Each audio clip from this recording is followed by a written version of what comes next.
Back, everyone, here to Live Now from Fox. I'm your host, Mike Pace. It was great to be with you as we continue to roll on. And we want to continue to update you on a really sad situation and still a very active situation that is playing out right now in Porterville, California, where a sheriff's deputy was shot and killed. And there's still a standoff with the suspect, and many community members still on lockdown inside of their own home. We brought this to you earlier today, getting this update that the deputy was shot and killed this morning while deputies were serving an eviction notice in Porterville. The suspect still barricaded in a nearby home. So for more analysis on this, I want to bring in our guest on Live Now from Fox, friend of the program, Hal Kempfer, retired Marine intelligence officer. Thanks so much for joining us here, Hal. And this news comes as well. There is still that barricaded situation going on.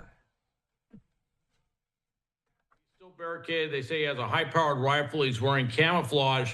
A lot of indications that he was definitely prepared for this. And it just started, according to the sheriff, Mike Boudreau, it just started as a basically a civil eviction thing. That's where they basically, as for part of the court, sheriff's deputies will go out there if they have to evict somebody, and that's where it started with shots fired, and then that turned into a lot of response with Tulare County Sheriff's, Porterville Police Department. From what I understand, Delano Police Department, Lindsay Police, all the local police departments came in. California Highway Patrol came in. California Highway Patrol put a helicopter overhead. It was a full all hands from the entire region that came in to respond to this. And in the second round of shooting, from what I understand, that's where a detective, a Tulare County deputy, was shot and then later succumbed to his injuries. And it's a small town. I grew up there, as you know. That's where I'm from. I also have traveled up and down the state and have trained a lot of Tulare County Sheriff's deputies and other police departments out there on violent extremism, on deadly attacks and how to prevent them and how to spot the warning signs and stuff like that. So when this thing came up, it was obviously very close to home in many different ways. In fact, my sister just lives down the street from where this is happening, and obviously when it happened, I started getting texts and everything from people in the area talking about what's going on. And but yeah, and we'll find out more about what it is. He was interesting. The perpetrator, David Morales, was born in 1966, 60 years old. I don't know if that has any significance at all. Maybe he was feeling pretty desperate, getting kicked out of his house and everything, and decided to take things another direction. But as you covered live, Mike Boudreau, the sheriff, was providing a press conference right down the street. And they're trying to contain the area, but they got everybody on lockdown out there. And I should mention, he mentioned some schools, but there's some schools out there, to include a very large high school called Wenatchee High School. All of them are on lockdown, and I understand it's now been elevated one step back from lockdown, but now it's a barricade situation, and you see where SWAT responded from every direction to get in there to help them out. And what I would like to mention, though, is Sheriff Boudreau in Tulare County had that horrific shooting that was tied to a Mexican cartel that was up in the other part of the county. So they are very tuned in to this. In fact, I know Mike Boudreau is leaning very, very far forward, and he does everything he can to try and limit the number of casualties and to get people out of harm's way.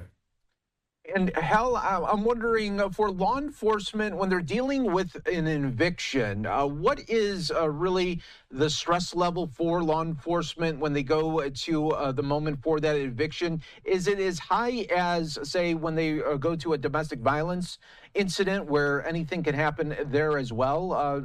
Where do you rank it?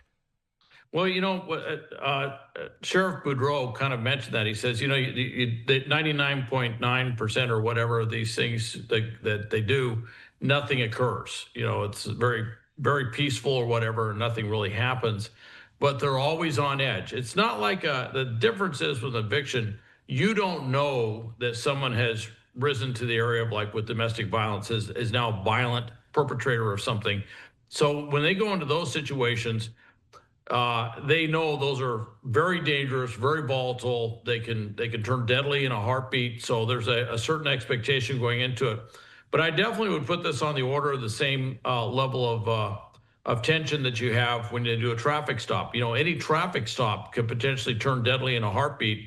So when they go in there, they're ready for this. They understand it. What I understand is that the deputy, the detective that was killed, was part of the group that responded to the shots fired call. He wasn't part of the initial, the two deputies. I understand there were two deputies that were there for the eviction notice.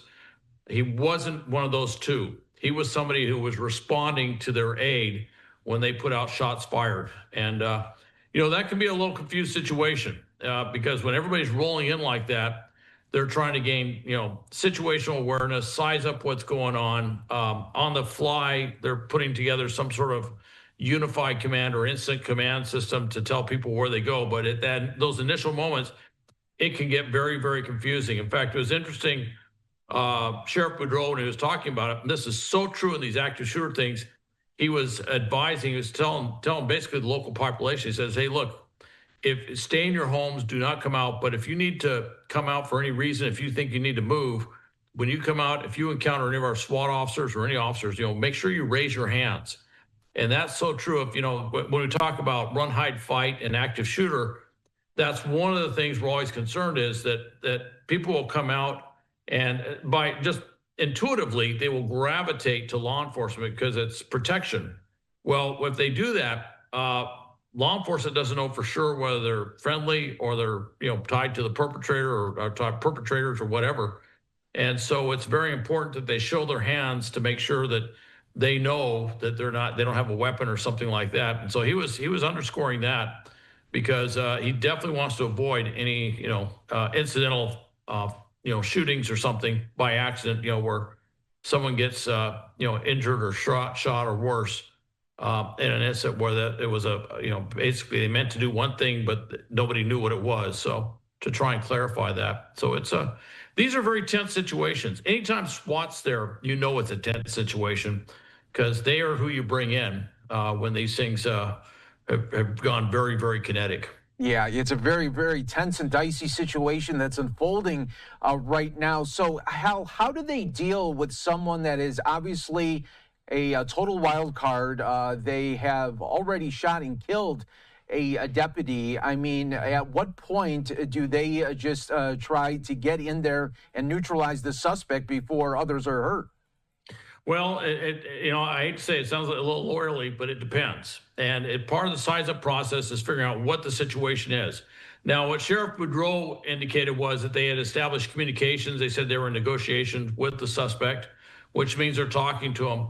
Obviously, they're going to try and convince him that he should surrender. They're going to be explaining his options and what will happen to him. And it really depends on the state of mind of the perpetrator as to which way he'll go. But while they're doing that, of course, they're also looking at alternative actions that could be taken should he decide not to surrender. I mean, at some point, if he's barricaded himself into a house, especially if there's hostages, and I didn't hear any hostages on this one. I just heard he barricaded himself in the house. But obviously, that takes off a lot of pressure because if there's hostages, then the clock's ticking. I mean, you're going to have to make decisions faster because anybody who's there is at risk. You just don't know what this person's going to do. But if he's there by himself, he's not so much a threat to others as a threat to himself, certainly, and a threat to any officers that might go in and try and take him into custody or something. So they're working through that. It could take a while. It could be a long standoff, and we'll see which way it goes. But obviously. They're talking to him, negotiating with him, trying to get him out of there. And, there's a lot of backup. I have to tell you, this is really something. If you talk about mutual aid, this is a rural area. This is a farm area. So all the little towns are far apart. So when the call went out, they all came in very quickly. Yeah, we're hoping that this is eventually going to wrap up. The suspect does surrender, and hopefully all law enforcement from here on out is going to be safe. But a sad situation playing out early. Our hearts and thoughts definitely are with the family of the deputy during this hard time. Hal, thanks so much for giving us insight here as they try to get this suspect out of the home now. We appreciate it. All right. Thank you, Mike. You take care.